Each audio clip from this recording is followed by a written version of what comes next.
Ya, semua kita yang sudah hadir dalam Meet Zoom malam hari ini, untuk Meet Zoom yang akan diisi dengan arahan untuk swab antigen. Dan ini merupakan satu bagian yang penting. Kita diberikan semacam coaching klinik lah ya, semacam training untuk menswab dengan tujuan. Ini kita tidak mengharapkan, tapi dengan tujuan masih berlangsung lamanya pandemi ini, dan seringkali suka ada jemaat yang ditenggarai atau diamati itu punya gejala, maka harus di-swab begitu. Maka selama ini kalau swab dilakukan di laboratorium dan yang lain itu biaya cukup besar, maka malam hari ini terima kasih pada Dr. Endra yang memberikan training atau coaching klinik supaya kita bisa belajar ini. Tujuan nanti ya kita nggak mengharapkan nih, tidak mengharapkan kalau misalnya terjadi banyak yang terkena, maka alat bisa dibeli dan bisa melakukannya sendiri dengan terlebih dahulu sudah di-training. Walaupun trainingnya sekarang baru bersifat arahan, penjelasan. Nanti kalau untuk yang kita tidak mengharapkan ya, tapi nanti kalau misalnya yang seperti tadi, maka Dokter Enda tentu akan sedia datang ke gereja, bagaimana mentrainingnya, menerapkan swab antigennya, sebab kita ngeliatnya enak aja ya, dicolok begitu, tapi sebenarnya itu ada tekniknya, ada gunanya begitu, dan malam ini kita akan diisi dengan arahan seperti itu. Jadi terima kasih buat kesediaan Dokter Endra memenuhi undangan untuk akan berikan ya. Ini hanya merupakan di satu masa yang pandemi ini masih kelihatan masih cukup panjang begitu. Jadi kita mengantisipasi supaya kalau terjadi hal-hal yang bagaimana, ini bisa diterapkan. Saya juga sempat mendengar bahwa diakonia sempat juga katakanlah sedikit mengeluh karena biayanya begitu besar dalam swab antigen yang harus dilakukan di laboratorium atau laboratori ya. Jadi sebab itu maka kita meminta Dr. Endra ini untuk memberikan train. Tidak diharapkan sekali lagi ya, Saudara, tidak diharapkan bahwa Jumat kena itu enggak loh, tidak diharapkan. Tapi seandainya nanti tiba-tiba banyak, maka ini pasti. Nah, kita mulai segala sesuatu sih dengan doa dulu. Nanti Ibu Gembala, Oma Sarah membuka dengan doa, setelah itu diserahkan pada Dr. Endra. Dan tentu yang jadi host ini Ibu Heni dan dengan tim diakonianya, silakan untuk bisa memfasilitasi misalnya tanya jawab dan lain sebagainya. Nah, silakanlah yang bertindak sebagai host. Mari Ibu Gembala. Kami naikkan syukur dan terima kasih banyak kehadirat-Mu, Allah Bapa kami yang berada di dalam surga. Kalau sekarang ini, hari ini Tuhan, kami boleh bersama-sama, yaitu dipelajari Tuhan, tentang Syekh Tuhan. Pakai hamba-Mu, yaitu Dr. Endra Tuhan. Urapi selalu dengan kuat kuasa-Mu, berikan selalu kekuatan, kesehatan kepadanya, untuk mendidik kami, supaya kami semua boleh menjadi anak-anak Tuhan yang dapat mengerjakan apa yang dibutuhkan. Dalam nama Tuhan Yesus Kristus, kami sudah berdoa. Haleluya. Amin. Amin. Ya, silakan Dr. Endra. Baik, terima kasih Ibu Gembala, terima kasih Ko Yahya, terima kasih Dian Diakonia, Ciheni, Ya, sama-sama. Seluruh pengurus Gereja Palmera yang telah mempercayakan, mengundang saya untuk sedikit memberikan training tentang cara melakukan swab antigen. Ya, tadi seperti yang Ko Yahya katakan, memang benar bahwa swab antigen itu perlu kita belajar gitu ya. Bahkan saya dengar di luar negeri itu di Amerika mereka melakukan sendiri seperti itu ya. Jadi ada tempatnya khusus, mereka ambil sendiri, mereka colok sendiri, lalu mereka taruh di hasilnya, mereka tutup dan mereka cemplungin di suatu wadah gitu. Nanti pada beberapa hari kemudian mereka akan terima email hasilnya bagaimana seperti itu ya. Jadi emang ini sepertinya udah merupakan suatu kebiasaan baru ya yang harus kita pelajari gitu ya. Kan juga sekarang sudah digaungkan tentang the new normal gitu ya. Jadi sesuatu yang baru harus kita pelajari yang jangan kita anggap sebagai sesuatu yang baru, yang heboh, yang bagaimana gitu. Tapi ya mau nggak mau kita harus membiasakan diri gitu untuk hidup bersama virus corona dan termasuk dengan swab antigen seperti itu ya. Saya ambil contoh misalnya kalau kita ada pembantu rumah tangga misalnya ya, baru datang gitu ya. Tentu kita mau swab antigen gitu karena kita mau aman gitu ya kan. Ya, gimana caranya? Apakah dia harus ke lab gitu? Nanti dia pulang kampung, dia balik lagi, kita ke lab lagi, itu berapa biaya yang harus dikeluarkan gitu. Apalagi kalau kita punya supir pribadi misalnya ya, yang pagi-pagi pulang sore setiap hari nganter kita gitu ya. Dan kita nggak tahu di rumah dia bagaimana pergaulannya, apakah kita harus suruh dia ke lab setiap minggu gitu loh untuk di swab antigen, kan nggak mungkin gitu ya. Alangkah baiknya kalau kita juga punya alat di rumah dan kita siap melakukan seperti itu. Jadi seminggu sekali mungkin kita lakukan swab antigen terhadap siapapun di sekitar kita yang mencurigakan misalnya seperti itu. Ya saya di rumah pribadi punya 1 dus gitu ya, isi 25, beli ya. Jadi siapapun yang kira-kira mencurigakan, langsung kita lakukan swab antigen seperti itu. Jadi kita akan mulai, sebelum kita mulai langsung ke cara swab antigen, mungkin sedikit pendahuluan tentang penyakit COVID gitu ya. Nanti kalau ada yang bertanya juga silakan. Saya tidak akan lama, saya akan cepat saja. Nanti mungkin menjawab pertanyaan yang mungkin akan lebih intens gitu ya. Mungkin slide-nya disiapkan ya, Ciheni ya. Iya. Hah? Nah, bisa ditampilkan Tidak, slide-nya mungkin. kita belum nggak siap. Oh gitu. Iya. Oh gitu. Tapi udah dibagikan PowerPoint-nya udah dibagikan ke setiap undangan, udah saya ituin, begitupun animasinya. Oh. Udah masing-masing udah saya itu. Tante Heni, sorry Tante, nggak apa-apa. Coba saya ini Tante, coba saya tampilin Tante. Ada di grup apa Tante? Sorry Tante, saya nggak lihat. Oh iya ini ya, di grup Asyar ya. Ada. Iya. Oh iya. Oke. Di setiap grup ada. Makasih Heno. Ya sama-sama Tante. Ya sambil Koko menyiapkan PowerPoint, jadi gini teman-teman, saya dulu di kantor juga melakukan pemeriksaan swab antigen untuk karyawan gitu ya. Jadi saya melakukan termasuk hampir semua karyawan yang mencurigakan saya swab gitu ya. Tapi akibatnya saya sendiri terkena akhirnya gitu ya. Waktu mungkin masih ingat teman-teman Palmera waktu bulan Februari kita pernah adakan juga tentang COVID gitu ya. Waktu itu saya batuk gitu ya. Nah itu saya sedang sakit waktu itu, sedang sakit COVID itu. Ya karena saya melakukan swab antigen kepada teman-teman dan saya mungkin kurang pakai APD gitu ya. Jadi akhirnya saya sendiri kena seperti itu. Jadi saya sih mengharapkan supaya kita akhirnya sekarang ya dalam perusahaan saya menetapkan bahwa setiap karyawan melakukan swab sendiri gitu. Jadi kita siapkan alatnya, siapa yang mencurigakan kita kasih swabnya dan dia melakukan swab sendiri seperti itu. Ya dan ini juga yang ingin saya terapkan mungkin di GPD Palmera seperti itu ya. Jadi saya akan menjelaskan caranya bagaimana, mudah sekali ya, tidak perlu takut ya. Oke, sudah siap ya kok ya? Oke, jadi ini pemeriksaan swab antigen. Oke, slide berikutnya kok. Ya, kita mulai dari COVID virus ya.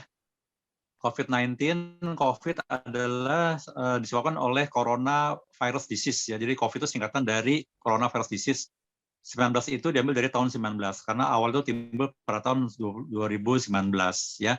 Nah, COVID-19 ini merupakan kelanjutan dari penyakit sebelumnya tahun 2012 yaitu Middle East Respiratory Syndrome ya. MERS, disingkat penyakit MERS itu pada tahun 2012. Itu berasal dari kelelawar yang menular ke unta dan akhirnya ke manusia seperti itu. Kemudian MERS ini berasal dari penyakit yang sebelumnya yaitu pada tahun 2002 itu Severe Acute Respiratory Syndrome, penyakit SARS ya. SARS pada tahun 2002. Saya masih ingat waktu itu saya di Palmera pernah mengadakan sedikit seminar bersama Dr. Ronald waktu itu. Saya masih ingat ya kita mengadakan sedikit tentang SARS waktu itu dan juga di Pademangan ya. Nah, ini virusnya sama sebenarnya. Jadi cuma ada sedikit perubahan gitu ya. Maka dinamakan virusnya adalah SARS-CoV-2. Kenapa 2? Karena SARS-CoV pertamanya itu adalah pada tahun 2002, yaitu SARS-CoV yang pertama, yang sekarang disebut SARS-CoV-2. Nah, yang MERS itu disebut MERS-CoV-12, ya. 12, kenapa? Karena tahun 2012 mulainya. Oke kok, slide berikutnya.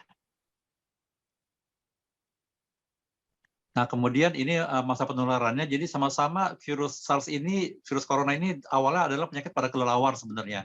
Jadi sebenarnya adalah zoonosis, ya. Zoonosis itu artinya penyakit pada binatang yang tidak bisa menular ke manusia sebenarnya. Tapi ya pada SARS-CoV-1 dia menular ke luwak itu ya, dari luwak terus ke manusia.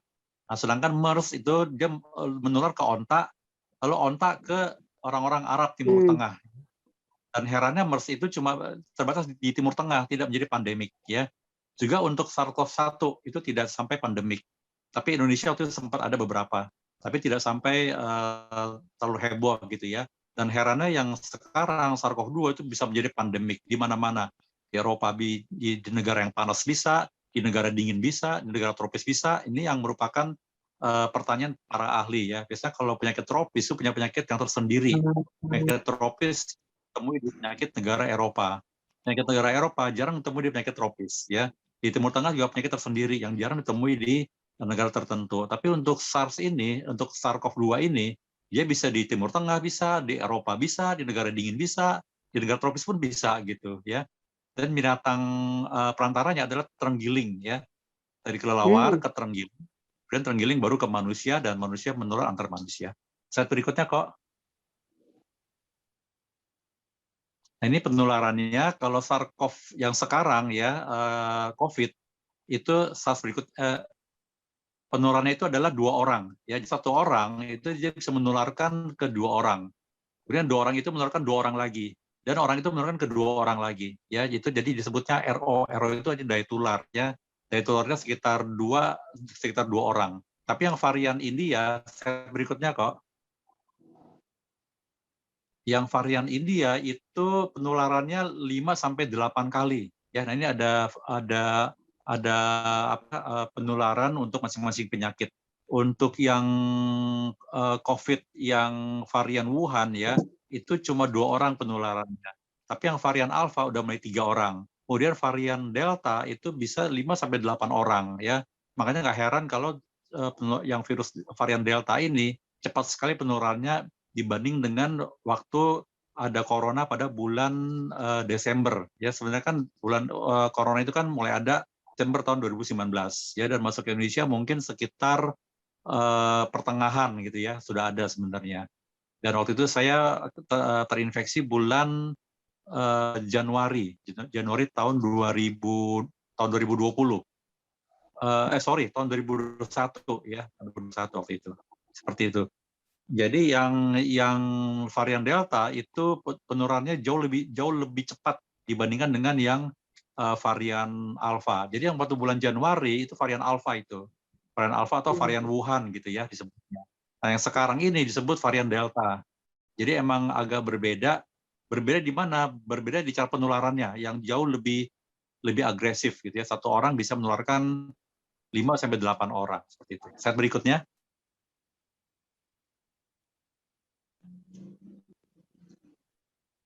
Nah, ini adalah pandemi yang pernah terjadi di dunia. Ya, jadi yang pandemi sekarang itu sebenarnya belum ada apa-apanya dibandingin dengan pandemi yang telah terjadi di dunia selama ini gitu ya. Ini kita lihat sini pada tahun, saya nggak lihat sebentar ya. Saya buka slide saya dulu.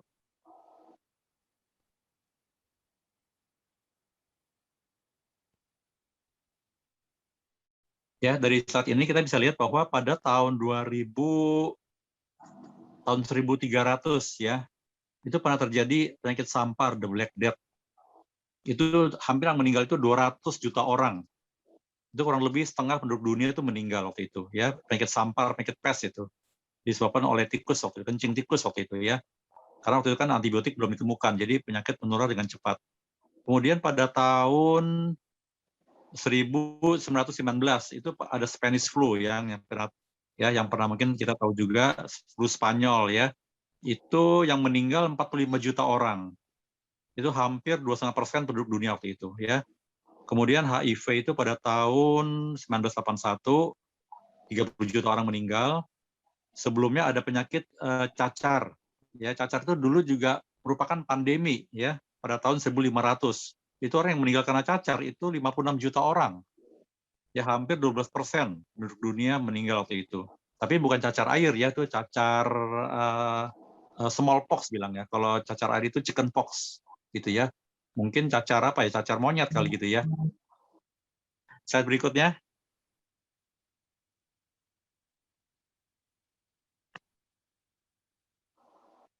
Nah, ini angka dari prognosis ya. Jadi kita nggak perlu takut ya, karena kalau orang kena COVID itu 80% gejalanya ringan. Ya, 80% ringan seperti flu gitu ya. Nah, kemudian yang berat hanya 20%. Yang perlu masuk rumah sakit hanya 20%. Jadi kalau ada 100 orang kena COVID, maka 80 orang itu akan ringan dan sembuh dengan sendirinya. Ya, kalau yang sekarang itu pemerintah memberikan peraturan bahwa untuk yang ringan tidak perlu diberi terapi, tidak perlu diberi antivirus, tidak perlu diberi antibiotik, cukup vitamin-vitamin aja, istirahat ya, dan dia akan sembuh sendiri. Karena virus itu nggak ada obatnya. Yang bisa sembuhkan virus itu cuma antibodi tubuh kita, gitu ya, imun kita yang akan membunuh virus. Ya, tidak ada obat yang bisa membunuh virus. Nah, hanya 20% yang parah, yang perlu dirawat di rumah sakit, gitu ya. Nah, dari 20% itu 15% akan sembuh. Ya, 15% akan sembuh, hanya 5% yang kritis, yang masuk ICU. Jadi kalau orang kena COVID, maka yang parah itu hanya 5 orang. Yang masuk ICU 5 orang. Ya. Nah, dari 5 orang itu, separuhnya akan sembuh dan separuhnya meninggal. Seperti itu. Ya. Jadi angka kematiannya kurang lebih 2,5%. Seperti itu. Ya. Di Indonesia mungkin masih tinggi, masih 3%. Tapi di angka kematian dunia, itu kurang lebih 2-3%. Gitu ya. Jadi kalau ada 100 orang yang kena COVID, maka yang angka kematian itu sampai 2-3 orang. Seperti itu. Ya.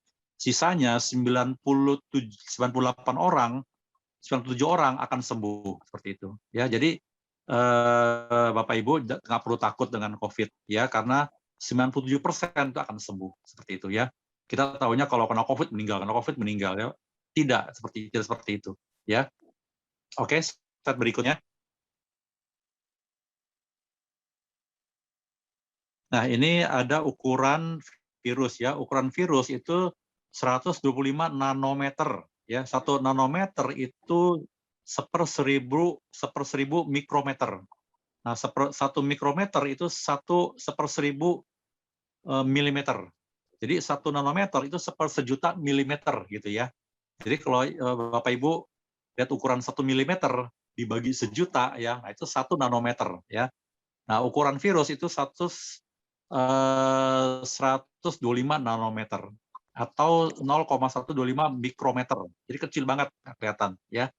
Dan virus ini tidak terbang sendiri, dia terbang karena ada droplet ya. Dari mana droplet? Dari percikan liur kita ya. Dan ukuran droplet manusia itu 0,5 sampai 12 mikrometer. Ya, 0,5 sampai 12 mikrometer. Jadi yang perlu kita cegah adalah masker yang bisa mengfilter droplet yang sebesar 0,5 mikrometer cukup gitu ya. Tidak perlu sampai nanometer, nggak perlu. Kenapa? Karena virusnya tidak terbang sendiri, tapi dia dalam droplet gitu ya. Jadi kalau dropletnya nempel di masker, otomatis nggak masuk gitu. Ya, seperti itu. Nah, kalau kita bersin, itu kurang lebih kita mengeluarkan 40.000 droplet. Ya, dengan kecepatan 100 meter per detik dropletnya. Kalau kita bersin ya, kita kok haci gitu kan, langsung keluar cepat sekali.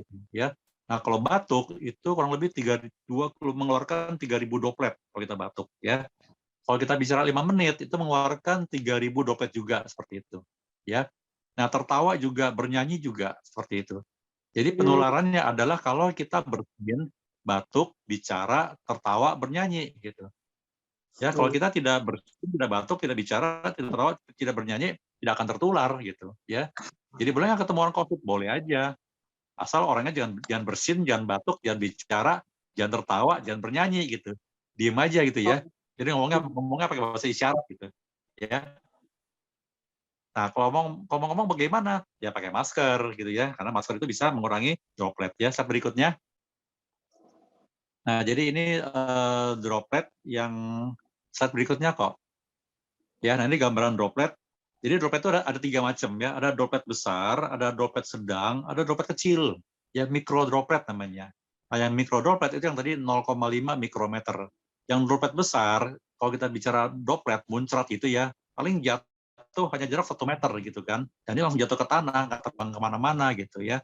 Tapi ada yang dropletnya semi, itu bisa mungkin jatuh ke 2 meter, yang ukurannya lebih kecil. Tapi ada lagi yang sangat kecil sekali mikro droplet yang mungkin terbawa angin melayang-layang di udara. Melayang di udara mungkin bisa sampai kalau kutiup angin sampai 50 meter gitu ya. Terus kalau di ruang AC tertutup mungkin dia akan ikut sirkulasi AC berputar-putar gitu. Makanya sangat diharapkan jangan berkumpul, jangan makan bareng dia di ruang tertutup. Karena itu berisiko untuk kena droplet dari orang-orang yang di sekitar kita gitu ya. Nah, kemudian slide berikutnya tentang masker ya. Jadi masker itu ada 3 macam. Nah, cara penularannya kita memakai masker. Tadi kan saya katakan selama kita tidak berbicara, tidak tertawa, tidak bersin, tidak batuk, tidak bernyanyi, ya nggak masalah gitu loh. Tapi kalau mau bicara bagaimana ya pakai masker ya. Nah, maskernya ada macam-macam, ada N95, ada masker bedah, ada masker kain ya. Yang terbaik adalah masker N95 ya. Slide berikutnya. Jadi istilah masker itu sebenarnya juga agak salah ya. Masker itu kan topeng sebenarnya. Jadi yang benar adalah istilahnya filtering face piece respirator, itu yang paling benar. Jadi face piece itu apa ya, lapisan wajah gitu ya, yang memfilter udara yang kita hirup, gitu, respirator seperti itu ya. Nah, kalau kita lihat kode masker itu ada N95 ya. Apa artinya? N artinya not resistant untuk oil. Jadi N itu sebenarnya masker itu dipakai untuk di pabrik gitu ya. Nah, kalau yang N itu artinya dia tidak tahan terhadap minyak gitu ya. Berarti ada masker yang tahan minyak, iya. Yang masker tahan minyak kodenya tuh R ya. Jadi R95, R berapa gitu misalnya ya. Nah, ada yang tahan minyak itu oil proof, itu P depannya. Ya kodenya P. Tapi kita cukup pakai yang N aja karena kita kan liur kita kan bukan minyak, liur kita kan air gitu ya. Jadi kita cukup tahan ya pakai yang N cukup ya. Nah, 95 itu artinya mampu menyaring hingga 95 sampai 100% partikel ukuran lebih besar dari 0,3 mikron ya, 0,3 mikron. Nah, tadi kan percikan liur itu paling kecil 0,5 mikron ya. Berarti tersaring dengan masker yang N95 seperti itu ya. Jadi kita nggak perlu pakai masker yang sampai ukuran virus nanomikron, nggak perlu. Kenapa? Karena virusnya sekali lagi virus tidak terbang sendiri, tapi virus dalam droplet. Droplet yang paling kecil itu 0,5 mikron. Jadi cukup dengan N95 sudah bisa menyaring droplet ya, 95 sampai 100% ya. Itu arti dari N95. Kemudian slide berikutnya, nah kode N95 itu kode untuk Amerika. Ya, jadi Amerika itu pakai kode N95. Nah, kalau di Cina itu kodenya KN95 gitu ya. Kalau di Korea itu kodenya KF95. Kalau di Eropa atau di Inggris kodenya FFP2. Kalau di Australia, New Zealand kodenya P2. Kalau di Jepang kodenya DS. Ya, jadi kalau kita beli masker di luar negeri, oh saya mau cari N95 nih di Jepang, kagak ada. N95 di Jepang adanya DS gitu ya. Atau di Eropa mau cari N95 nggak ada. Ya, Eropa kodenya FFP2 yang setara dengan N95 seperti itu ya. Atau mungkin ada masker import dari Eropa misalnya sumbangan dari negara Inggris misalnya ya, kodenya FFP2. Oh, saya nggak mau bukan N95. Loh enggak, sama itu sebenarnya ya. Jadi cuma kode dari di setiap negara yang berbeda, tapi intinya sama ya. Intinya mereka tuh bisa menyaring 0,3 mikron 95 sampai 100% seperti itu ya. Slide berikutnya. Ya, jadi itu ada beberapa kode untuk masker dari setiap negara seperti itu ya. Nah, sekarang masker bedah. Masker bedah itu yang apa? Yang warna hijau gitu ya, ada hijau, ada merah, yang kita bilangnya triply yaitu masker bedah ya. Kalau tadi N95 yang bentuknya kayak apa ya, kayak bulat gitu loh ya, atau ada yang ada moncongnya gitu ya. Dan kalau kita lihat tuh ada tulisannya N95 seperti itu ya. Nah, kalau masker bedah itu terdiri dari 3 lapis ya, yang luar tahan air, yang tengah itu sebagai penyaring kuman, dan yang dalam itu menyerap air. Ya, menyerap air buat apa? Jadi kalau kita berbicara, maka liur kita akan diserap oleh masker itu ya. Nah, bagian luar tuh tahan air supaya apa? Supaya kalau ada air percikan liur kena ke masker, dia tidak menyerap tapi akan kering seperti itu ya. Dan tengahnya ada lagi lapisan sebagai penyaring kuman ya. Itu untuk masker bedah. Oke, slide berikutnya. Nah, slide berikutnya adalah masker kain. Nah, ini yang paling banyak dipakai oleh orang-orang ya, masker kain, karena bisa dicuci, bisa diulang seperti itu ya. Tapi masker kain ini tidak efektif ya, karena hanya melindungi dari droplet yang besar ya, tidak bisa melindungi droplet yang 0,3 mikrometer. Lalu bagaimana untuk yang masyarakat ya? Nah, untuk yang menghadapi virus corona, untuk masyarakat diharapkan menggunakan double masker ya. Pemerintah menganjurkan menggunakan double masker, yaitu masker bedah dilapis dengan masker kain. Jadi masker bedahnya di dalam, masker kainnya di luar seperti itu ya. Dengan 2 lapis ini diharapkan bisa setara dengan N95 seperti itu ya. Kalau pakai N95 ya nggak perlu double ya. N95 itu yang paling baik, cukup satu aja ya. Karena ada beberapa orang yang menggunakan N95 itu sesak napas ya, terutama pada orang tua ya, merasa sesak napas. Ya, jadi dianjurkan pada mereka menggunakan masker double, yaitu masker bedah yang di luarnya dilapisi dengan masker kain.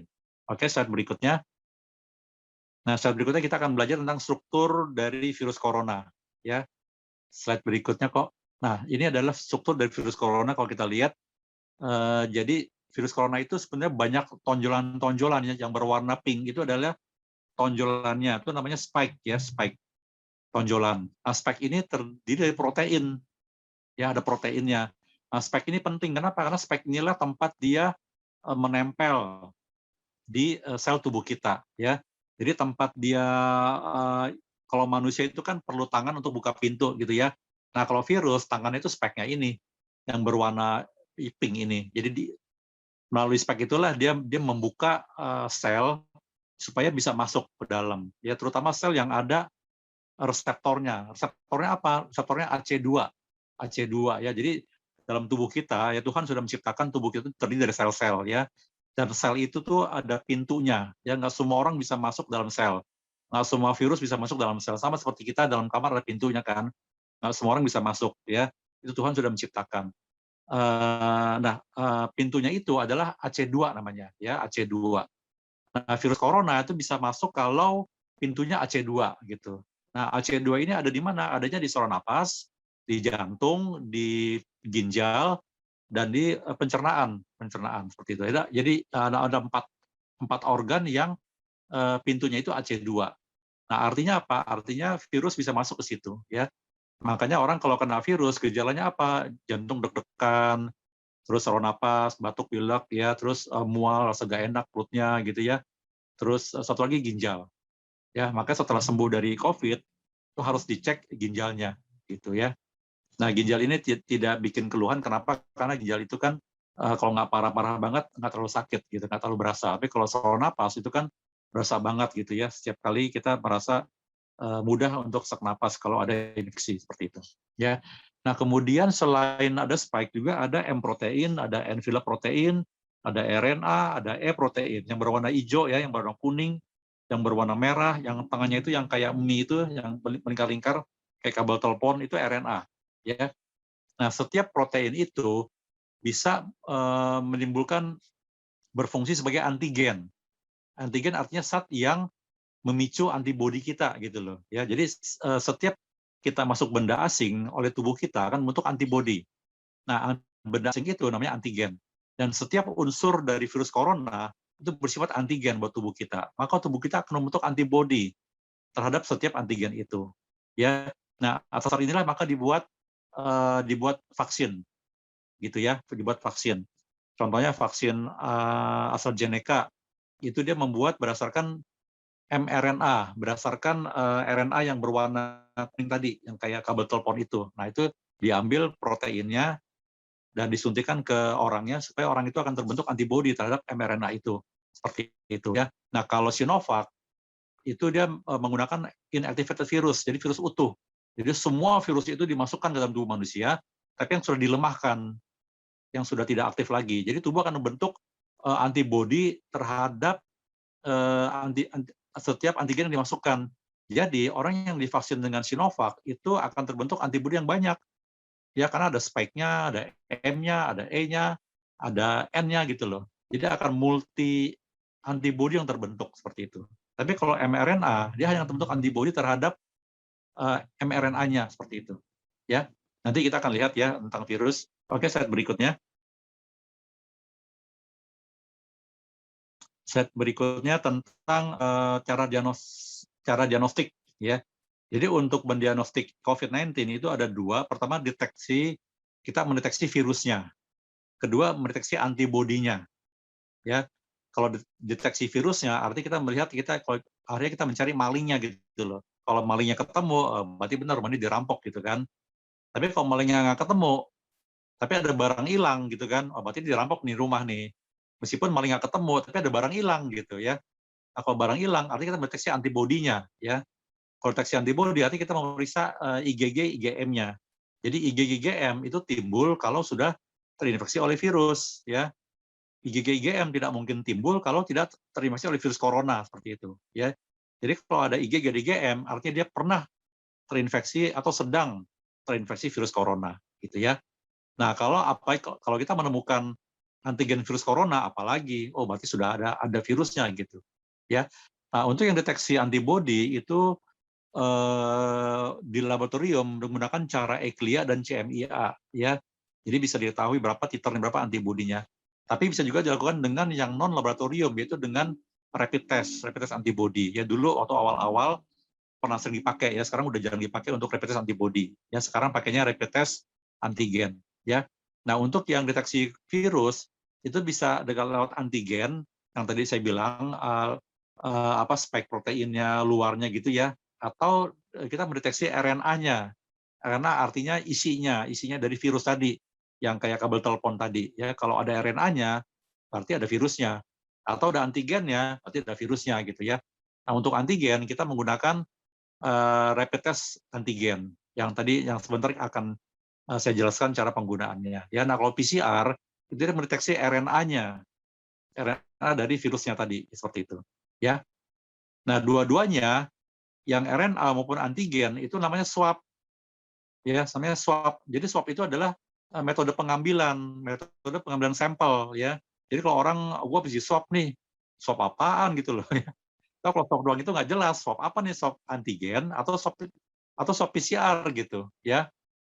Jadi swab itu adalah cara pengambilan sampel untuk diperiksa laboratorium. Jadi harus jelas ya swab apa, swab antigen atau swab PCR gitu, jangan swab doang ya. Kalau antibody biasanya dari darah ceknya. Ya, rapid antibody, ECLIA, CMIA itu biasanya darah, bukan swab biasanya ya.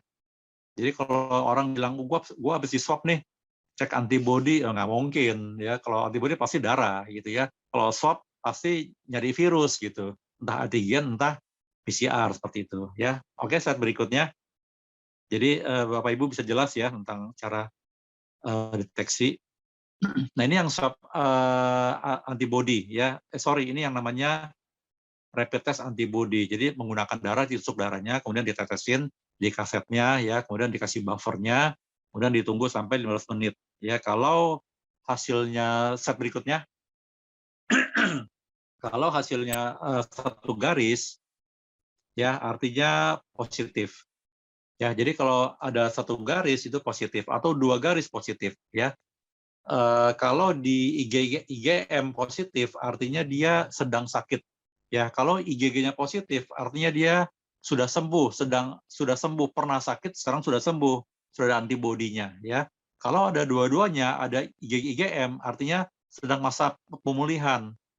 Ya, sedang sakit, tapi sedang pemulihan gitu loh, menuju ke sembuh seperti itu. Ya, kalau IgM sedang sakit dia. Ya, tapi kalau cuma IgG doang, artinya sudah sembuh. Ya, sudah sembuh. Jadi kalau IgG artinya pernah sakit, kalau IgM sedang sakit gitu ya. Kalau IgG dan IgM positif artinya sedang menuju kesembuhan gitu ya. Kalau nggak ada sama sekali berarti negatif, ya disebutnya non reaktif ya. Nah, dulu kita pakai ini, ingat nggak waktu awal-awal sekali COVID ya, kita menggunakan ini untuk perjalanan ke kereta kemana menggunakan ini. Lama-lama diganti dengan swab antigen dan PCR ya. Waktu itu PCR masih jarang, belum ada. Yang adanya seperti ini ya. Oke, lanjut. Slide berikutnya. Nah, sekarang baru kita ke pemeriksaan swab antigen ya. Oke, slide berikutnya. Nah, jadi seperti yang saya katakan tadi, ada baiknya kita mulai sekarang biasakan untuk melakukan swab antigen ya. Kalau usah takut ya, tidak akan mencelakakan dan tidak akan sakit ya. Dan ini mudah ya, dan setiap orang sebaiknya bisa melakukan sendiri. Jadi nggak perlu pakai orang lain ya, karena orang itu berisiko nanti dia akan tertular ya. Kasihan. Jadi kita swab sendiri aja ya. Nah, kapan kita melakukan swab antigen? Nah, yang pertama, swab antigen dapat dilakukan mulai hari ke-5 sampai dengan hari ke-10 sejak terpapar. Ya, terpapar artinya kita ketemu dengan orang sakit. Kita ketemu dengan orang yang positif virus corona. Atau kita ketemu dengan orang yang dicurigai virus corona ya. Jadi misalnya hari Minggu saya ketemu dengan seseorang A misalnya. Ya, ngobrol-ngobrol dengan A, kemudian hari saya pulang, Senin saya kerja, kemudian Selasa si A telepon saya, kemarin gue sakit nih, ternyata gue positif virus corona. Wah, berarti saya ketemu hari Minggu, ya kan? Berarti saya terpaparnya hari Minggu, gitu ya. Nah, hari Minggu terpapar, gitu. Nah, saya ceknya kapan? Saya ceknya hari ke-5, sejak terpapar, gitu. Ya, jadi terpapar itu artinya bertemu dengan orang yang sudah positif dengan corona, atau orang yang dicurigai virus corona. Ya, kemudian swab antigen bisa juga dilakukan mulai hari ke-1 sampai hari ke-5 sejak timbul gejala gitu ya. Jadi misalnya hari ini saya demam, saya batuk, saya pilek. Saya pengen tahu, oh saya COVID apa enggak ya? Boleh nggak saya lakukan sekarang? Boleh. Kenapa? Karena saya sudah bergejala ya. Jadi hari pertama bergejala sudah boleh dilakukan swab antigen ya. Tapi kalau saya tidak bergejala, terus saya pernah ketemu dengan orang sakit COVID kemarin ketemunya, kapan swabnya? Nah, sebaiknya hari ke-5 dari kemarin, gitu ya. Jadi hari ini hari kedua, besok hari ketiga, keempat, kelima. Nah, baru saudara lakukan swab antigen, ya. Kenapa begitu? Karena swab antigen itu kurang sensitif, ya. PCR lebih sensitif, ya. Kalau PCR, ya, PCR itu bisa dilakukan mulai hari ketiga sampai dengan hari ke-10 sejak terpapar. Jadi kalau swab PCR hari ketiga. Jadi kalau Minggu saya ketemu orang, kemudian Senin dia telepon bahwa dia positif, ya maka hari Rabu saya udah boleh PCR. Gitu ya, meskipun saya belum timbul gejala. Kalau saya kena, maka hari ke-5 akan timbul gejala. Biasanya orang kalau terinfeksi oleh virus itu mulai timbul gejala hari ke-5 biasanya. Ya, jadi PCR itu sudah bisa positif 2 hari sebelum timbul gejala. Jadi misalnya hari ke-5 saya timbul gejala, maka PCR sudah bisa positif 2 hari sebelum timbul gejala. Berarti hari ketiga saya sudah bisa di PCR. Seperti itu, ya. Jadi itu adalah yang paling cepat ya yang bisa kita lakukan. Nah, kalau gimana kalau negatif? Apakah pasti nggak kena? Belum tentu, ya. Mungkin terlalu pagi, terlalu dini gitu ya. Coba kita besok tes lagi atau 2-3 hari tes lagi. Swab antigen juga sama, hari ke-5 biasanya sih positif biasanya, tapi apakah selalu positif? Nggak juga gitu loh. Ya mungkin ngambil yang salah, mungkin virusnya belum banyak gitu ya. Karena masa inkubasinya itu dari hari ke pertama sampai hari ke-14 gitu ya. Dengan rata-rata hari ke-5 rata-ratanya. Bisa nggak hari ke-10? Ya bisa aja. Bisa nggak hari ke-14? Ya bisa aja gitu loh. Cuma rata-rata 5 hari seperti itu ya. Nah, khusus untuk yang varian India itu hari ketiga lebih cepat biasanya. Hari ketiga, hari kedua sudah timbul gejala seperti itu ya. Oke, slide berikutnya. Ya, jadi Bapak Ibu sudah jelas ya kapan melakukan swab antigen, kapan melakukan PCR ya.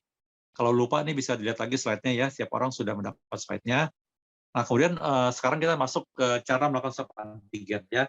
Nah, Bapak Ibu, swab antigen itu yang paling banyak di Tokped dijual itu merek Longgen ya, kayak gini nih Longgen ya. Ada yang Longgen, ada yang merek apa Zhuhui ya, buatan Cina ya, itu yang paling murah meriah ya, sekitar 30.000 mungkin kalau beli Tokped gitu ya. Tapi sekarang mungkin belinya mesti 1 dus gitu. Ya, 1 dus isi 25 biasanya ya. Nah, itu dalamnya ada seperti ini, ada saset isi kaset, kemudian ada tabung plastik ya yang panjang ini, yang ini tabung ya, buat nabung, buat apa? Buat nampung cairan. Kemudian tabungnya ada tutupnya, sebelah kiri yang bulat kecil, itu cairan buat tutupnya ya. Nah, kemudian ada cairannya. Cairannya seperti obat tetes mata yang sekali pakai gitu ya. Tinggal diputar, dipotes, nanti dicemplungin, dimasukkan ke dalam tabung tadi. Ya, nah, kemudian yang paling kanan, yang panjang itu swab-nya, itu stick-nya. Stick untuk nyolok ke hidungnya, seperti itu. Ya, jadi dalam satu paket itu minimal harus ada 5 benda ini. 1, 2, 3, 4, 5 ya. Ada 5 macam. Ya, ada kasetnya, ada tabungnya, ada tutupnya, ada buffernya, cairan buffer, ada sticknya. Ya, ada 5 macam benda ini. Oke, kemudian slide berikutnya. Nah, slide berikutnya yang pertama kita lakukan adalah kita mengambil cairannya.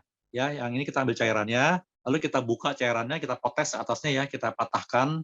Ya, kita patahkan dengan bisa diputer, bisa juga dibengkokkan, akan patah. Ya, kemudian kita tuang cairannya ke dalam tabung tadi, tabung yang terbuat dari karet tadi, karet plastik gitu ya.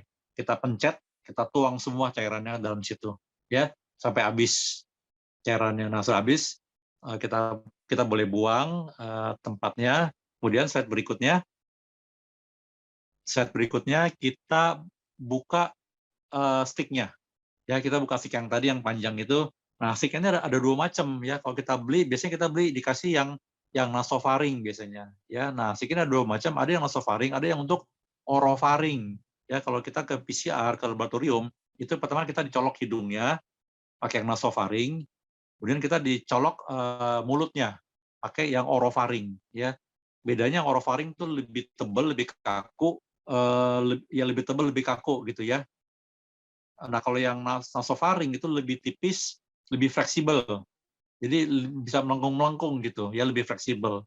Dan yang nasofaring itu ada tandanya di sini. Ada garis warna hitam yang saya kasih panah merah itu, ya. Ada tandanya. Nah, ini penting tandanya, ya. Jadi Bapak Ibu habis buka stick-nya, lihat tandanya. Ya, di mana tandanya? Ya, perhatikan tandanya. Nah, kalau sudah perhatikan tandanya, kemudian slide berikutnya, saat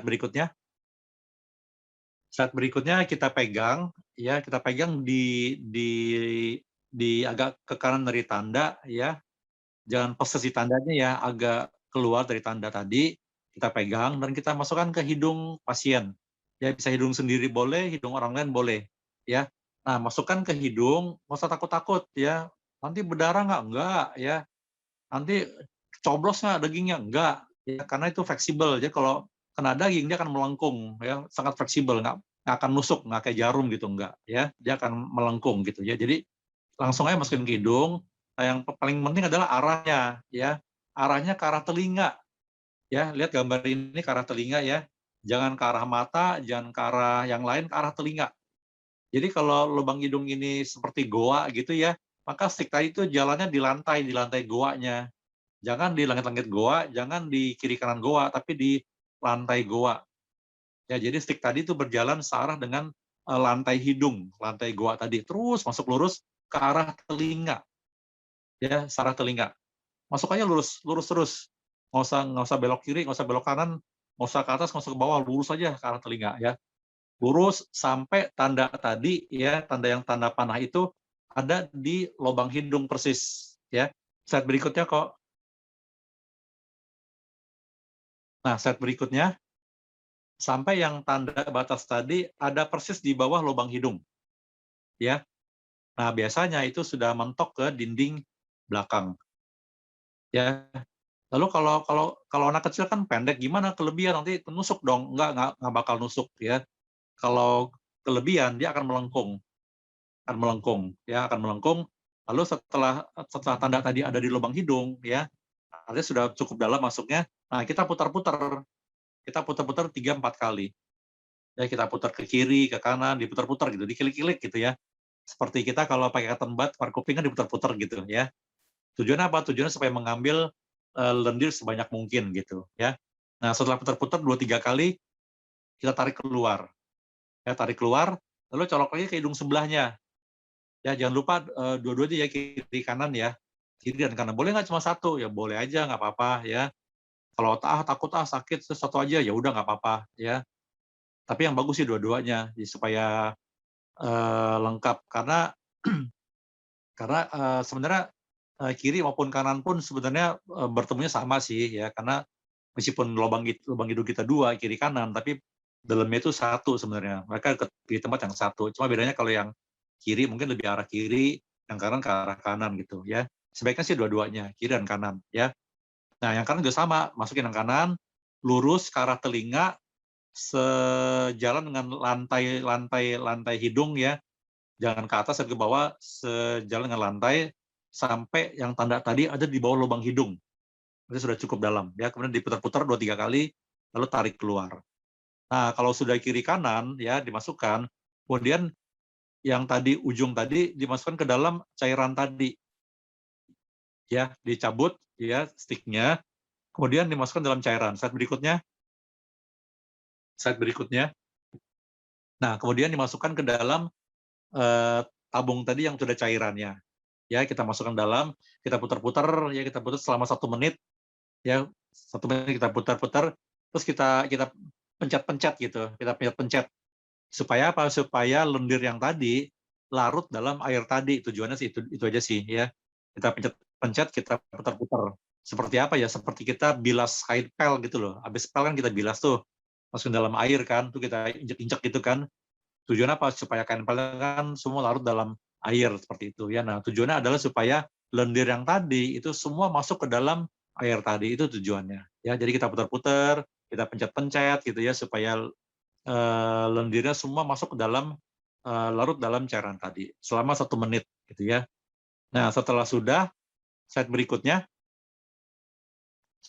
kita tarik stick tadi ya, kita tarik sambil kita peres.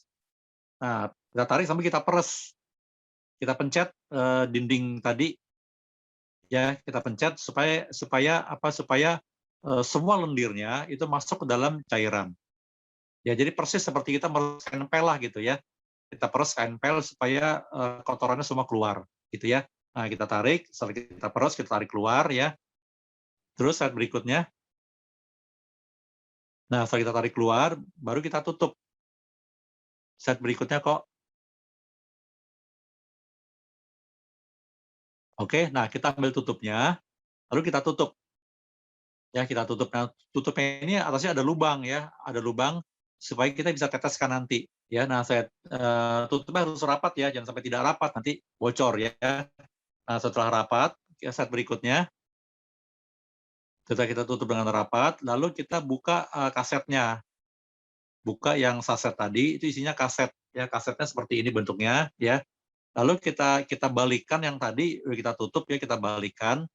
Lalu kita teteskan, kita pencet lagi botolnya supaya keluar tetesnya. Ya, nah kita teteskan di lubang yang bulat ya, bukan lubang yang panjang ya, lubang yang bulat. Jadi ada 2 lubang sini, ada lubang yang panjang, ada lubang yang bulat. Ya, kita taruh di lubang yang bulat. Sebanyak 3 tetes. Ya, 1, 2, 3 tetes. Takut kurang mau lebih 4 juga boleh, nggak apa-apa. 4 tetes dah, ya takut kurang ya. Nah, kalau orang yang sedang pilek, biasanya tuh lengket lendirnya. Banyak ingus, lengket, jadi susah agak tetesinnya. Nah, kalau lengket, biasanya itu dia nggak cair, nggak jalan. Nah, kita bantu dengan stick tadi. Kita tusuk-tusuk di lubang tadi, supaya cairannya jalan ke arah lubang yang memanjang tadi. Gitu. Ya. Kalau kita di mana juga bisa jalan sih sebenarnya ya. Oke, slide berikutnya. Slide berikutnya. Nah, setelah kita teteskan 3 tetes, lalu kita diamkan selama 15 menit. Ya, kita diamkan 15 menit. Nanti kita lihat garisnya terbentuk berapa ya. Kalau terbentuk 2 garis, berarti positif COVID-nya ya. Kalau hanya 1 garis, berarti negatif ya. Ini dibaca dalam waktu 20 menit. Dalam waktu 15 menit, dalam waktu 15 menit ya. Dan jangan dibaca lewat dari 20 menit. Ya. Jadi jangan dibaca lewat 20 menit. Jadi maksimal dibaca dalam waktu 15 menit. Ya. Nah, setelah 15 menit kita baca positif atau negatif. Ya. Biasanya kalau negatif kita diamkan, nanti besok pagi ya, nanti akan positif gitu. Oh, berarti positif dong? Enggak ya. Karena hasil yang benar kita baca dalam waktu 15 menit. Ya, tidak lewat dari itu, seperti itu ya. Kenapa begitu? Karena dia kena udara dia akan teroksidasi karena udara dan dia akan bisa jadi positif gitu ya. Nah, kemudian ini cara bacanya. Jadi kalau ada 2 garis kereng ya, 2 garis kereng berarti positif. Tapi kalau garisnya yang C itu biasanya kereng karena C itu kontrol ya. Kalau C-nya tidak ada berarti kita salah prosedur atau alatnya rusak. Ya, jadi C-nya harus positif ya. Kemudian yang T-nya itu adalah hasil tes ya. Kalau T-nya bebayang ya, bebayang tapi ada, sudah berarti positif itu. Sudah positif. Jadi T-nya tidak harus kereng ya. Asal ada bebayang dikit sudah positif. Ya, makanya untuk melihat T-nya itu harus di bawah sinar yang cukup terang, jangan yang remang-remang gitu, nggak kelihatan ya. Di bawah sinar terang di center dilihat ya, kalau positif remang-remang berarti positif ya. Nah, mereka yang buta warna agak susah biasanya ngelihatnya ya. Jadi cari orang yang nggak buta warna ya. Ada orang buta warna sebagian ya, nah itu agak susah lihatnya ya. Oke, kemudian kalau cuma 1 garis berarti negatif ya. Kalau C-nya tidak ada ya berarti itu alatnya salah ya. Alatnya rusak. Kita lakukan tes ulang atau salah prosedur, invalid namanya ya. Nah, kemudian akurasi saat berikutnya. Seberapa akurat sih swab antigen ini ya. Nah, ini ada risetnya dari Longgen ya. Jadi dari 285 orang ya, dari 285 orang yang dites dengan swab antigen ya dan didapat positif ya, 64 orang positif, kemudian 64 itu di PCR-kan dan ternyata juga 64-nya juga positif. Ya, seperti itu. Nah, kemudian yang negatif itu ada 221 negatif. Ya, menurut swab antigen nih. Nah, 221 tadi yang negatif oleh swab antigen, kemudian di PCR. Ternyata dari 221 yang swab antigen negatif, oleh PCR ada 6 positif. Ya, jadi yang benar-benar negatif cuma 215 negatif. Ya, artinya apa? Artinya kalau swab antigen positif, berarti hampir 100% PCR pun akan positif gitu ya. Tapi kalau swab antigen negatif, belum tentu PCR negatif ya, karena masih ada kemungkinan positif ya. Jadi seperti itu. Jadi kalau swab antigen positif, perlu nggak PCR? Nggak usah lah ya. Saya bilang sih nggak usah, karena sudah hampir pasti akan positif gitu. Kecuali swab antigen negatif ya. Perlu nggak PCR? Itu perlu ya. Kalau negatif belum tentu negatif, mungkin. Atau kalau nggak mau PCR karena mahal, tunggu aja besok ya, tunggu sehari 2 hari ya, 2 hari, sehari 2 hari swab antigen lagi sendiri. Kalau masih negatif ya mungkin negatif. Kalau positif akan positif gitu. Oke, kemudian lanjut. Nah, lanjut kalau positif kita akan isolasi ya kan. Nah, ini banyak pertanyaan, kapan isolasi selesai ya? Kapan saya isolasi selesai? Nah, ini peraturan dari pemerintah ya. Dan pemerintah itu juga adopsi dari WHO, dari CDC yang di Amerika ya. Jadi untuk mereka yang tanpa gejala atau ringan ya, tanpa gejala atau gejala ringan banget, cuma batuk pilek, nggak panas, nggak apa gitu ya. Nah, cukup isoman 10 hari. Ya, sejak kapan 10 hari? Sejak timbul gejala. Ya, jadi isoman sejak timbul gejala. Nah, kalau yang ada gejala gimana caranya? Kalau yang ada gejala, berarti sejak swab antigen positif. Gitu ya. Jadi kalau yang ada gejala, sejak swab antigen positif. Kan ada orang yang tidak bergejala, cuma karena di kantornya ada swab antigen, ya udah sudah swab antigen deh. Iseng-iseng. Ternyata positif gitu kan. Wah, positif nih. Berarti harus isoman dong. 10 hari kan. Nah, 10 hari dihitung dari mana? Dari sejak swab antigen positif gitu ya. Nah, kalau dia bergejala dihitung dari sejak bergejala. Jadi kalau yang ringan atau tanpa gejala cukup isoman 10 hari. Nah, setelah 10 hari bagaimana? Perlu swab antigen nggak? Ya kalau mau boleh, kalau nggak juga nggak apa-apa ya. Perlu PCR nggak? Kalau mau boleh, kalau nggak juga nggak apa-apa ya, tidak diharuskan ya. Karena setelah 10 hari sudah aman. Ya, pasti sudah aman. Tidak menular lagi. Hasil itu menunjukkan sudah aman, ya. Nah, kemudian buat mereka yang gejalanya ringan atau sedang ya, mungkin demam, batuk pilek, pegel-pegel gitu ya, itu ringan atau sedang, itu isoman 10 hari, tambah 3 hari tidak demam dan tidak batuk, tidak pilek. Ya, tambah 3 hari tidak ada gangguan pernafasan. Jadi total kurang lebih 14 hari dah ya, 14 hari. Nah, setelah 14 hari gimana? Perlu swab antigen? Ya mau boleh, enggak juga nggak apa-apa.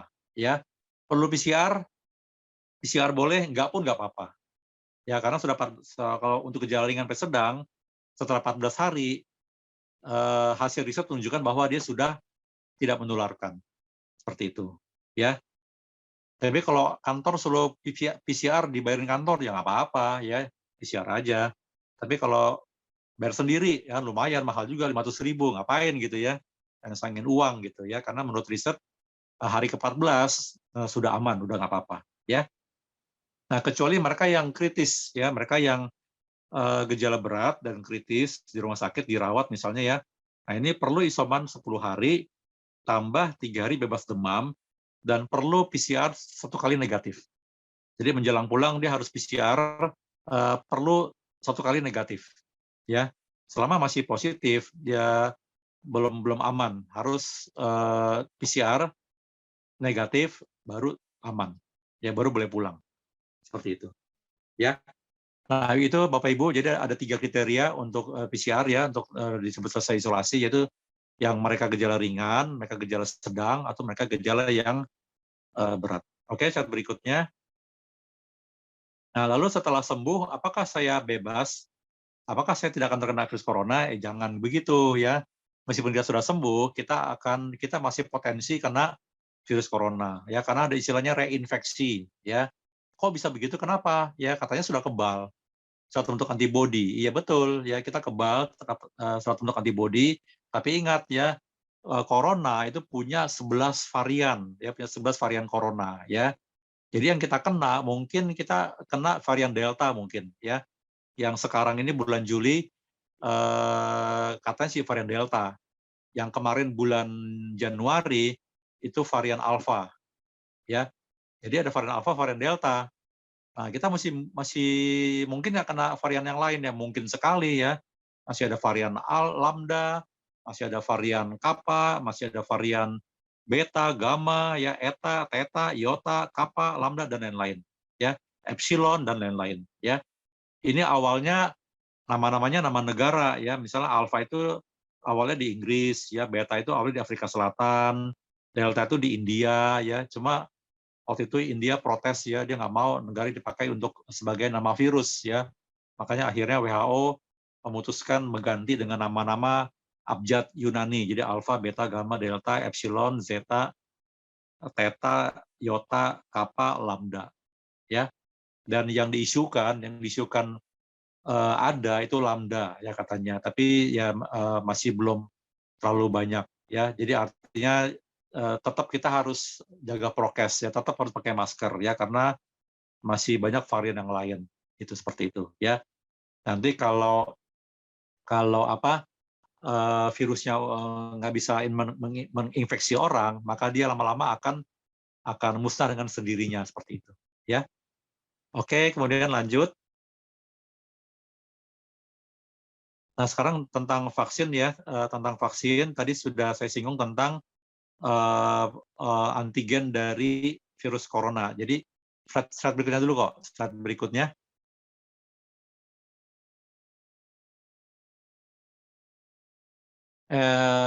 Jadi vaksin itu ada 3 macam ya, ada vaksin yang DNA, ada vaksin mRNA, ada vaksin protein ya. Jadi diibaratkan ya, vaksin DNA itu seperti kita memberikan buku resep. Ya, kita memberi buku resep kepada tukang masak supaya juru masak itu memasak makanan tertentu ya, misalnya masak pizza ya, masak pizza. Jadi antibodi itu kita ibaratkan misalnya sebuah makanan ya. Kita divaksin tujuan apa? Tujuan supaya tubuh membuat antibodi ya terhadap virus corona misalnya ya. Nah, antibodi kita umpamakan misalnya sebuah makanan pizza ya, di mana seorang juru masak harus membuat pizza. Nah, kalau virus vaksin DNA itu ibaratnya kita memberikan buku resep kepada koki tadi tolong dong buat pizza, nih gue kasih buku resepnya, lu bikin pizza nih dari buku ini. Nah, nanti si koki itu akan mencari di buku tadi cara buat pizza bagaimana, dan dia akan bikin pizza seperti itu ya. Nah, kalau vaksin mRNA itu seperti kita kasih resep langsungnya. Ini nih resep pizza nih, tolong dong bikin pizza gitu. Yaitu vaksin mRNA. Nah, kalau vaksin protein, kita memberikan pizzanya. Ini pizza nih, coba tolong bikin dong seperti ini gitu ya. Maka sang juru masak akan menganalisa pizza dan dia akan membuat persis pizza ya. Nah, itulah analoginya cara kerja vaksin terhadap pembentukan antibodi. Yang bagus, yang paling bagus yang mana ya, Bapak Ibu ya, penyakit corona ini adalah penyakit yang baru ya, baru, dan vaksin juga baru jadi ya. Jadi aku tanya mana yang bagus, belum tahu mana yang bagus ya. Karena kita belum tahu mana yang paling bagus, mana yang terbentuk antibodi ya. Vaksin kan baru mulai berjalan paling 3 bulan terakhir seperti itu ya. Perlu waktu mungkin 1 tahun 2 tahun ya, baru akan tahu ya vaksin mana yang bertahan paling lama ya, berapa lama tahannya, apakah setahun, apakah 3 bulan ya. Nanti lama-lama baru akan ketahuan vaksin mana yang paling bagus ya. Untuk sementara kita tidak tahu vaksin mana yang paling bagus ya. Kita hanya bisa menganalogikan cara kerjanya kurang lebih seperti itu ya. Oke, slide berikutnya. Slide berikutnya, nah ini vaksin itu dibuat berdasarkan struktur virus corona ya. Ada RNA-nya, ada spike-nya, ada protein yang lain seperti itu ya. Oke, slide berikutnya. Nah, Bapak Ibu, slide terakhir ini adalah tentang bagan semua vaksin yang ada di dunia ya. Ini bagan vaksin yang ada di dunia, tentang nama vaksinnya, pabriknya, negara asalnya, cara kerjanya, efikasinya berapa persen, suhu penyimpanannya, frekuensi suntiknya, berapa cc sekali suntik ya. Lalu yang di-approve WHO apa aja ya, umurnya berapa, efek sampingnya, golongan vaksinnya apa, dan trennya apa ya. Emang ada beberapa yang masih kosong bagannya karena emang masih terbatas informasinya ya. Nanti sering waktu pelan-pelan nanti saya akan lengkapi bagan-bagan ini ya. Oke, mungkin seperti itu Bapak Ibu sekalian ya. Selanjutnya saya buka ruang pertanyaan. Silakan Si Heni, mungkin ada yang ingin tanya, lebih efektif ya menjawab pertanyaan daripada menjelaskan satu arah seperti itu. Oke, silakan. Baik, teman-teman, silakan yang mau bertanya. Saya mau tanya itu aja, kalau yang animasi itu, Endra, tadi belum dibahas yang animasi itu.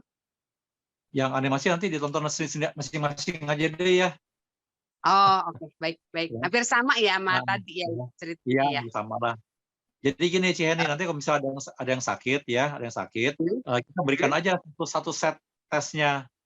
Iya, yang tadi sama animasinya ya. Iya, animasi nanti sebagai pertama mungkin. Ya, sebagai langkah pertama mungkin nanti saya akan bimbing lewat Zoom gitu ya. Dibantu mungkin pengurus diakoni gitu ya. Sekali 2 kali nanti lama-lama kan pengurus diakonnya sudah tahu. Nanti untuk berikutnya mungkin pengurus diakonnya akan membimbing via Zoom gitu ya. Jadi nggak perlu datang lihat dari itu ya, lihat dari animasi aja pulang. Nggak ngerti ulang lagi, nggak ngerti ulang lagi gitu ya. Iya. Kalau emang perlu dibimbing, nanti dibimbing via Zoom aja gitu. Oh, baik, ya. Terima kasih. Saya pun teman-teman kantor juga saya bimbing via Zoom. Gitu. Ya, oke. Ya. Jadi itu mudah kok, sebenarnya setiap orang bisa kok. Ya sekarang orang kantor saya udah semua bisa. Saya pun di rumah saya colok sendiri. Iya, yang masuk ke hidungnya itu tuh yang tadi diterusin emang pasti ke hidung tuh, nggak belokin ke arah hidungnya gimana? Nggak usah nih, jadi coloknya jangan ke arah mata, tapi ke arah telinga sini nih, ke arah belakang. Jadi arahnya begini loh. Ke arah telinga ini gimana? Ini kan hidung. Nah, makanya perlu ada orang lain yang bantu liatin. Nanti via Zoom aja. Jadi intinya stick tadi itu berjalan di lantai dasar hidung. Jangan ke arah mancungnya hidung ya, jangan ya, tapi ke arah telinga. Jadi kalau di samping arahnya begini, arahnya nih, datar. Mendatar ya. Ini kan dari hidung, itu pasti belok sendiri ya. Sticknya itu pasti belok sendiri. Pasti belok sendiri ya. Iya. Oh. Jadi masukinnya jangan begini. Jangan begitu, tapi masukinnya begini. Jadi masukinnya udah mendatar, jangan ke atas. Gini Oh. masukin begini. Mendatar. Oh. Oke, Ya oke, langsung oke. langsung ke telinga. Ya, jadi begini sticknya arahnya begini. Hmm. Jangan begini ya, jangan begini, nanti ke atas, samping gini. Gitu ya. Oh. Nggak ada bayangan Ya. loh. Iya, mesti itu. Oke, oke. Baik, Nanti teman-teman coba yang dulu lain kalau sekali buat aja tanya, nanti di silakan. Iya. ya silakan mau tanya, silakan.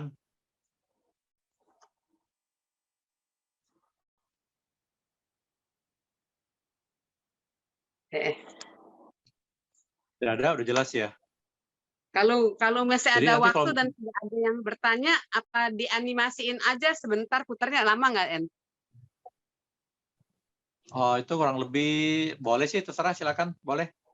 Heno, tolong dong, Heno, animasinya. Kalau ada Yang bertanya, video juga. di WA ya tentu ya. Iya, iya. Iya ya. Iya kok.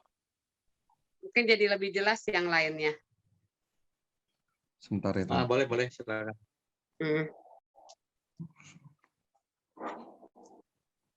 Saya juga ada yang Panbio, Cieni. Kalau ada yang, kan kalau Panbio agak sedikit berbeda tuh, yang Panbio. Mereknya? Ada, sebenarnya ya. Ini ya tata caranya. Ini yang merek Anhui ini. Oh. Itu udah banyak ya.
Netesin ininya yang bisa ketularan ya.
Bisa lihat di YouTube gitu ya. Oh iya. Di YouTube baik. Jadi misalnya kalau kita beli yang Longgen mungkin beda dengan Panbio. Kalau Panbio mungkin sedikit berbeda. Saya punya Yang video bikin Panbio, nanti saya kirim. yang gampang tertular waktu naruh di tempat sampelnya itu ya. Kalau kita tangan kita nggak pakai APD, itu yang gampang sekali tertularnya ya, En ya. Harus hati-hati di situ ya. Ya misalnya tangan kita kena, habis kena cuci tangan aja. Makanya habis kena Iya, jangan takut megang lupa hidung. megang bolpen apa gitu, itu yang bahaya ya di situ ya. Iya, Baik. iya. Oke, teman-teman terima kasih. Ada yang mau bertanya lagi? Belum ada. Bapak Yahya apa udah mau tutup? Endra terima kasih ya atas pelayanannya. Tuhan memberkati. Teman-teman Iya, terima kasih atas partisipasinya. Tuhan memberkati. Kiranya kita semua sehat semua. Bapak Yahya, Amin. mau lagi? Jadi nggak ada yang bertanya lagi nih ya, yang lain. Jelas ya. Nanti akan saya kirimkan videonya juga ya. Dijelaskan tadi. Iya. Akan membeli sebab orang lain kena, jangan itu. Belajar ini jadi masa pandemi, berjaga-jaga untuk antisipasi ke depan, bukan mengharapkan jangan gitu, supaya malah pandemi ini. Dan terima kasih untuk memberikan pengetahuan, knowledge tentang coronanya tadi, tentang bagaimana penyebarannya, dan tentang gejala inkubasi sampai kepada menggunakan itu hal-hal yang rasanya penting sekali buat kita tahu ya, dan juga kita lebih banyak tahu itu berarti kan kita bisa lebih berjaga-jaga, tidak sembarangan, terutama juga penggunaan masker yang harus double masker tadi, kecuali yang N95 Amerika. Ada yang Cina punya, ada yang Jepang punya, ada yang Korea punya. Waduh, itu macam. Jadi kalau saudara terbang ke sana kemari, Eropa apa itunya ya, itu. Jadi ya, kali itu ilmu yang baik untuk kita bisa berguna ke depan. Mungkin diakonia, kalau ada sesuatu yang untuk kesehatan ya, untuk hal-hal ini kan, nah ini bisa bikin semacam Zoom seperti ini. Iya, baik. Akan memberikan manfaat mengantisipasi hal-hal yang ada di depan. Itu aja. Kalau nggak ada yang bertanya, mungkin udah mau bobo. Berdoa, kita mau Iya. Kerja kali kok ya. syukur karena Engkau baik. Terima kasih buat malam hari ini. Berkati dokter pelajaran bagi kami tentang bagaimana kami menghadapi dan juga alat menghadapi pandemi sekarang dan mempergunakan alat. Tuhan tolong kami semua, khususnya jemaat Palmera dan juga di Pademangan, lindungi dari hal-hal yang membahayakan. Kalau ada di antara mereka yang sakit, Tuhan jamah. Amin. Tapi sakit secara rohani, sakit secara juga jamah dan pulihkan. Jiwa dan roh kami sehat, yang demikian akan nama Tuhan. Berkati Dr. Ender